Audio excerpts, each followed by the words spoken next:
Hi guys, welcome to Clockwork Dandy Noodles, the channel where Becca continues to break down the anime of this season. I think most of the titles now have hit the halfway point, so we are exactly halfway through, especially this one. 86 does have 11 episodes. Shortish anime. I always count a normal anime term as about 12 episodes. This one's got just one less. We are slowly approaching the turning point, and there's a few things that do turn this episode.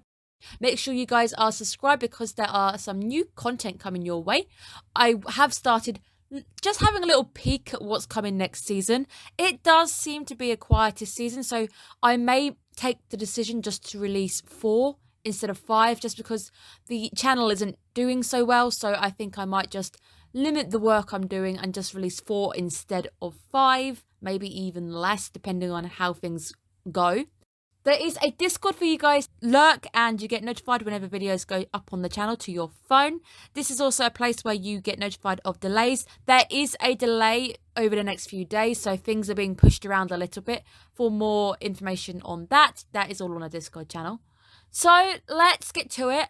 Last week's episode gave me more questions than answers. Yes, I got answers and I do feel like I understand the Legion a little bit better, just in general, but there's a plenty of things that I just didn't get, and there was a few of you guys as well, which made me feel better seeing that you guys don't totally get it as well, because I do feel really bad when I don't understand this anime in particular, and seeing people around kind of commenting, and I feel bad, guys. I do feel bad. I'm not trying to get things wrong, it's just I'm trying to give you kind of my idea on what happens in the anime, but also the fact that there's a lot going on I don't fully understand. And this episode as well, there's so much that I'm not quite fully 100% on what happens or what it means. Because we open with quite the cold open, and not just because there's snow everywhere, but we open with an actual backstory with Shin. But as to how much this next sequence, because it gets repeated a little bit later on, is actually physically happening, I'm not entirely sure, because we did have a few comments just kind of talking about the last words and maybe they weren't his last words and all of this kind of thing. I don't know. I'm not 100% now. I don't know what I feel, because we actually get to see District 1 and the aftermath of the war. So we get to see that palace and it's broken, and just seeing the aftermath of the war. And this anime does do backdrops very, very nicely.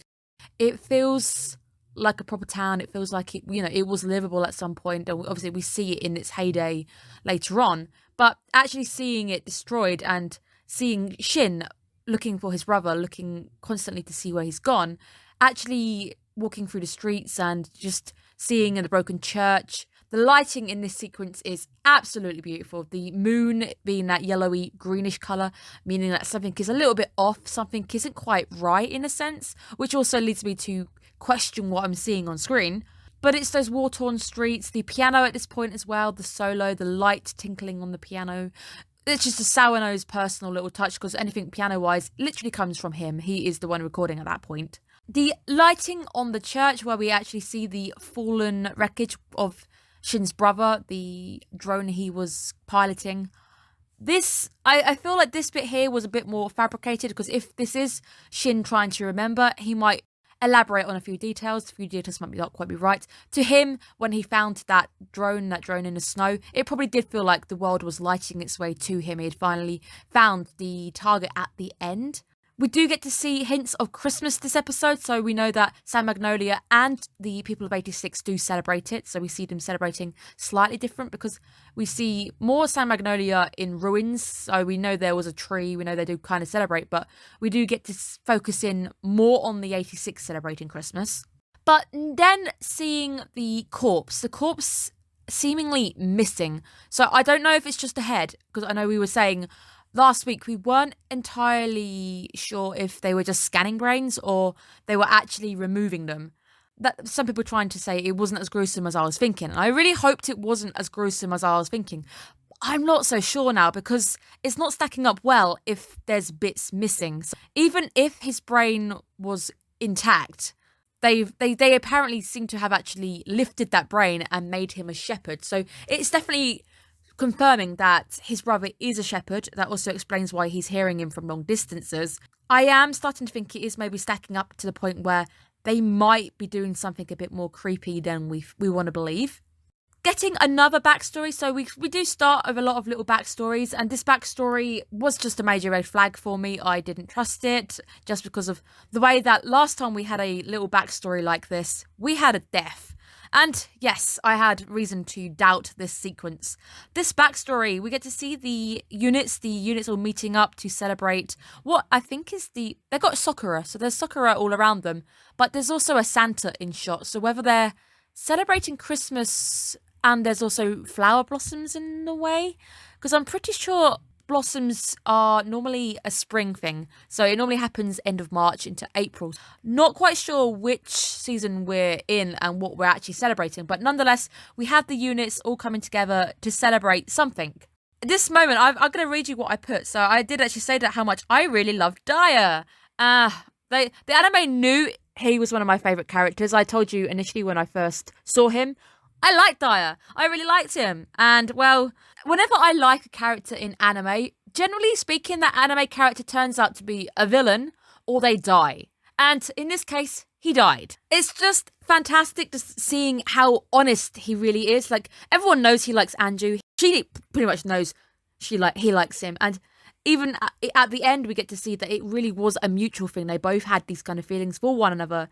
Just seeing all of the people coming together, just seeing how they interact, because the way that they're interacting feels so honest. Everyone here is facing the same fate. They're all going to end up dead, sharing the same experiences. So the way they interact with one another is just so real, because there's no point hiding it with one another. So they can chill out, they can relax, they can try and have these honest moments together where they all are living life. The quote I want to mention here is, live each day as if it's your last, because it really does feel like this is what they've got down. You got to just enjoy the moments that you've got, because they're all going to run out eventually. The clock is constantly ticking against these guys. The news of the new handler starting to spread, so we get to see how they initially reacted. It is just the repeat of the same scene when they're drawing the pig. It's still a really great drawing. I love the drawing nonetheless. I think it's a really good art style, but it's the same scenario. We just got more people involved.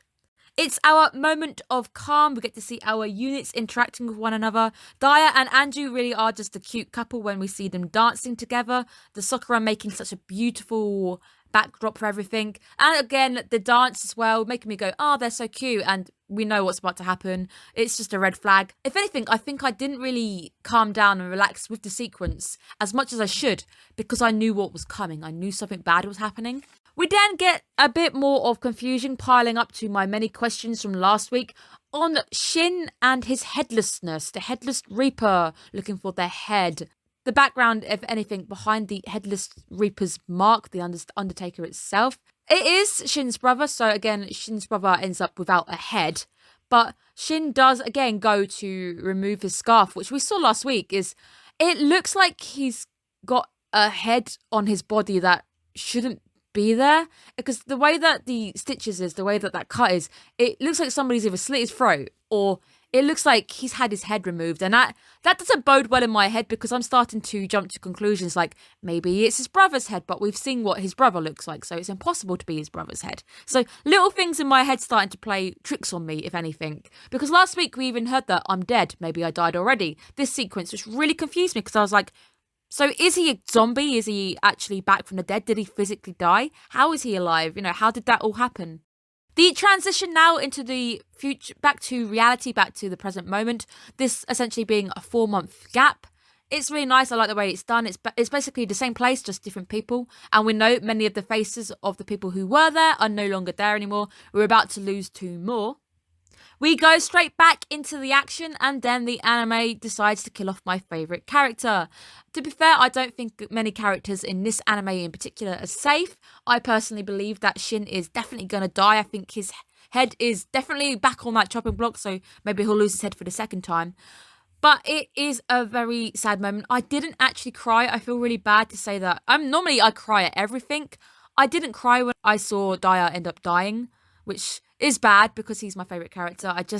If anything, I really just started to feel for Anju and just how messed up she's going to be if those words, Anju, is replayed back as a black sheep, because we know the black sheep end up mimicking the last words. That's really going to mess her up if she's on the battlefield hearing his voice calling out to her. That's horrible to imagine. It's a double whammy this weekend. we are going in for a second kill. This is Rekka. They call it Lekka, but I know that Japanese don't really pronounce the R's. They can't really do it. So it's Rin Rekka. That's the name of her. She ends up in a slightly different manner. So she ends up taking her own life. And just the moment it happens, the moment where she pulls the trigger, it's silence. And I've always said with 86, they handled their sound score really, really well. Because up until this point, that hyped up action, it's been loud, it's had the Hiroyuki Sawano just blasting out, making us feel really, high paced, high volume action going on. And then silence. We get the silence happening twice this time, and it both happens on very high impact moments where we don't really need to hear the gun. We know what's going on. We know what's about to happen. It just has more impact, the whole sequence.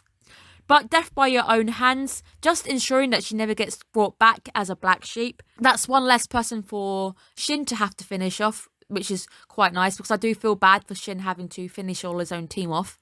But the feeling really was mutual because we get to see Anju really struggling to hold herself back. We get to see her almost biting on her lip to force herself to continue moving on because it's definitely affected her more than she's letting on to the other team members. Shin giving Vladilena the chance to, back out. You can, turn away, close your eyes, that kind of thing, cut the power raid. Whilst he has to end Jaya's life, which is painful to see, that arm reaching out to him.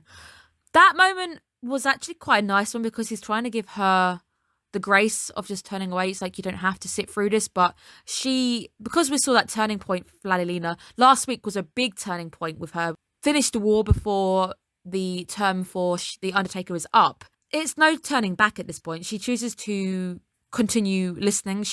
It's the least she can really do, as she says. It's her responsibility as a handler. Once again, the impact, no noise, just silence, no nothing. Just both the moments with the guns this week, just having that silent treatment. And it just really works. I think it really hammered home the impact of that moment. The aftermath, going once again, it's like a never-ending cycle. We lose people, we go through the aftermath, we lose people, go through the aftermath. That is the life of the people within 86.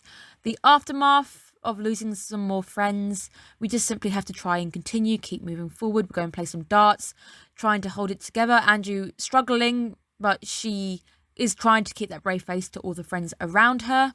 Death really is just imminent here. It's always around each corner. It's not a matter of if, it's just when. Where we go back to the questions once more with Shin and his brother, the relationship they possibly had, where Shin repeats the idea that his brother blames him. We get to see Raiden, and there's a picture of the moon is essentially behind something, so we get to see the beautiful lit scene, but we're not seeing the moon. And generally speaking, the moon is very symbolic of knowing the truth, knowing the full story. Because the moon is hidden at this point, I would even argue that maybe Shin's idea, his feelings of how he thinks his brother views him, is a blocked perspective, that he's not seeing the full story. Perhaps he doesn't even have the full story to hand to fully understand how the situation really went down, how his brother actually felt. Does his brother really blame him? Because it really feels like we're having half a story told to us. Shin did indeed hear his brother, which is essentially probably what brings on a lot of the memory trips this episode, going back into the past, where once again, those questions are just building up with me. I've got so many questions. Seeing his brother blaming Shin and even going as far as trying to kill Shin, because he blames him for his parents' death, which again, don't understand. We don't have that full information to hand. We don't understand how the parents died just yet. And why is it linked to Shin? Why would he blame him? But is he really seeing this? I've got to start questioning, is Shin actually seeing things play out as they happened? Or maybe something got misinterpreted. We do see his brother strangling Shin. It's really, really scary stuff. If you see it happening, you'd have no doubt that the person hates you. So just not entirely sure, because I personally did think that Shin's brother had. Those were his last words. But then a few of you were kind of just telling me just to look at things a bit differently. Whether that means that you guys have read the manga, and you're just trying to hint me onto the right path. Not sure, but there's so many questions I have, and I can't wait to actually have some of these answered, because I still want to believe that the moon visual we got, the idea of having a block perspective, not seeing the full story, I want to believe that there's not a full story being given here.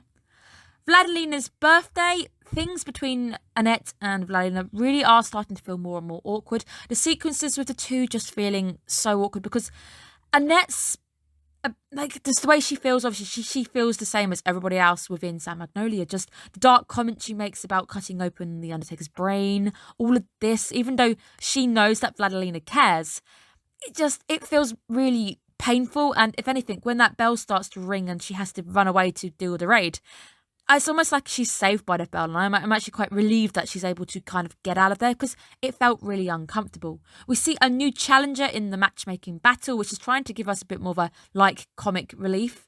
All the guys her age are, and it kind of cuts to silence. I initially was going to go, oh, are they dead? But then I was like, wait, no, this isn't 86. She does say they're childish, and I do wonder if this is kind of a small peek into the people of that generation, whether we're going to see a generation who are not having to fight, not having to risk anything. Perhaps this has made them take things for granted. I mean, it's a small passing comment. It could be anything. There are now different flowers within the vase to represent Daya and Rekka. I like this because it's a move away from just having a simple lily. The lily, which was just representative of death, these feel more personal. These flowers feel like she's picked out some proper colours for them. Daya being the yellow, Rekka the red, which is essentially burnt tail, I believe. I think her mission name was burnt tail, so perhaps because the colour on this flower looks red, it looks a bit burnt. I feel like she's actually putting a bit more thought, a bit more emphasis into what she's putting into the flower. She spent a bit more time talking to these characters, so she maybe knows these people a little bit more to make a little bit of a judgment call on what different flowers to use. Vladilena's drawings. Now, the drawings are very important because we see the drawings of her unit. They are very bad drawings. I'm not going to beat around the bush. They're not as great as our artists living within the 86. They mimic the image of her in the 86. And it also shows her attempt to see them as something more than just names. She wants to visualize them as something more personal, these are pictures of people. This is people, they're not just words. Each of these little pictures has a person behind it. Daya and Rekka are removed, and we see a petal falling, which is symbolic of dying, a symbolic of a death, a bad omen. Where the next sequence is, it's so tense, but it's very, very clever. The battle of the wits, essentially, going up against the closed mind of the uncle, and we have Vladilena trying to make him see differently, which is just, it's not going anywhere. It's really not going anywhere. The camera angles in this sequence when she starts to give this report, where she even says 2 processors, which is horrible because we know it's not processors, it's people. These camera angles, which keep on changing, giving us all these odd angles, they show the off-kilter nature of the entire report. Everything is just not as it should be. It's not representative of what really happened. Everything is slowly also getting a bit more and more out of control as Vladilena is reporting to her uncle just as he would want to hear it. We can see that she's trying to report in a way that she knows he wants to hear, not so much as she wants to, but she keeps going, 16 people left in my unit kind of thing. Vladilena essentially battling her uncle's closed mind, but he's not budging. He really isn't budging. He doesn't want to waste the mortars on the processors. We also find out that these mortars are reloaded by people, and the people actually doing that job apparently is people of San Magnolia. So the people who are sitting behind front lines, not even using these mortars. And as we learn a bit later on, that the people of the 86 have never seen them even used. People of San Magnolia do not fight. They don't even get their hands dirty. They just sit in their ivory towers.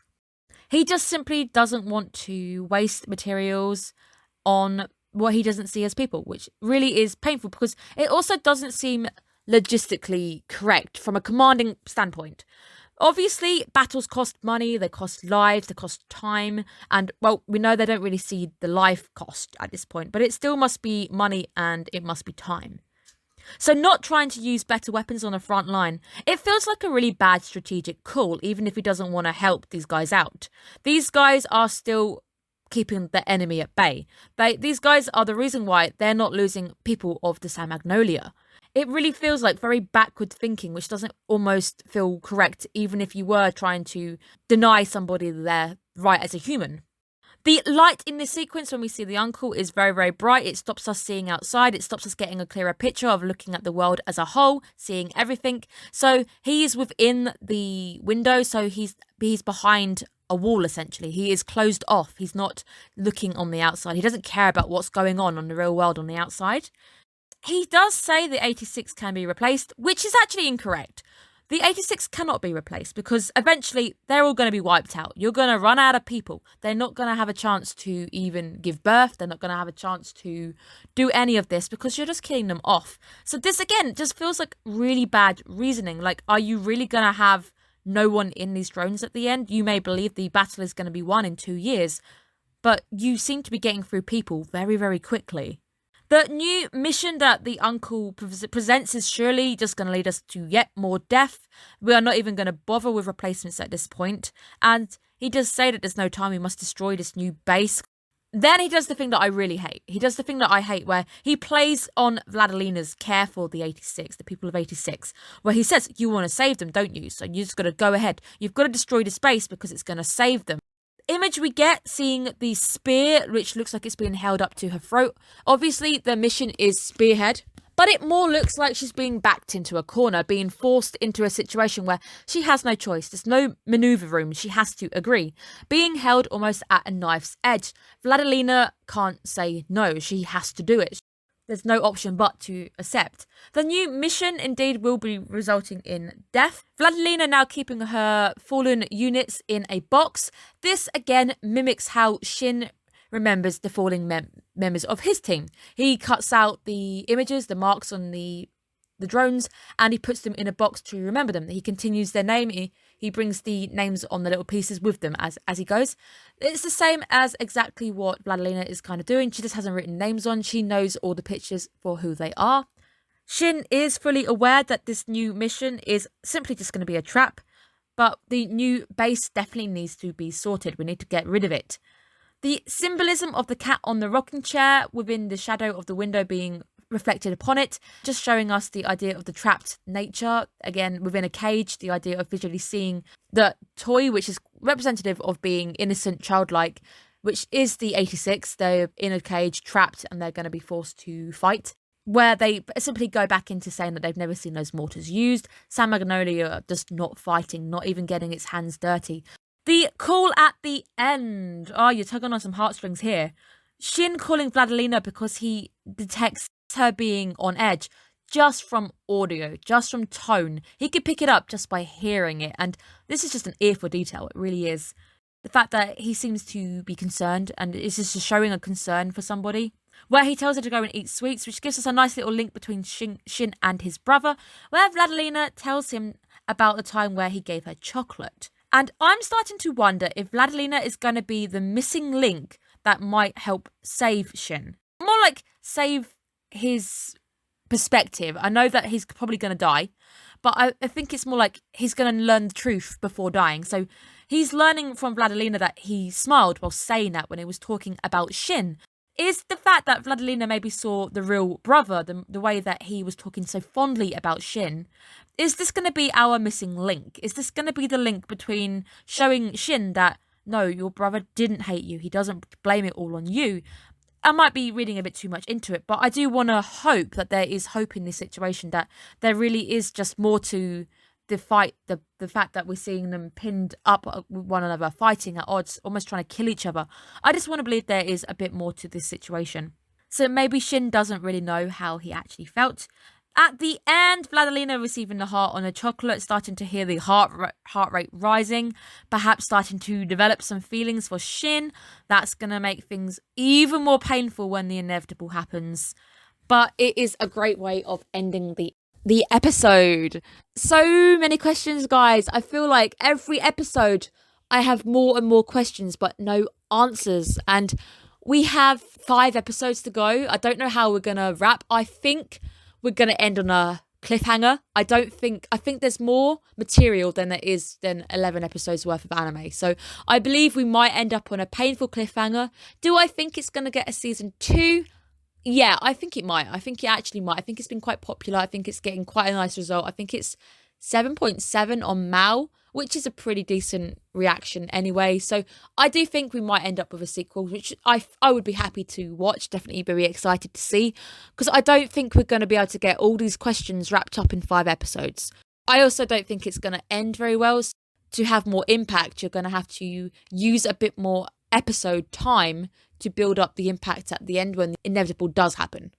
So very excited to see where we're going. I need more answers. I really do. I have so many questions, but I'm really liking the story that is being woven. It's so intricate and it's just really hard to follow at times, but I really like what I'm seeing and I like the way the anime is doing it. So thank you guys once again for tuning in. I will see you guys next week. Make sure you're taking care of yourselves, guys, and bye bye, guys.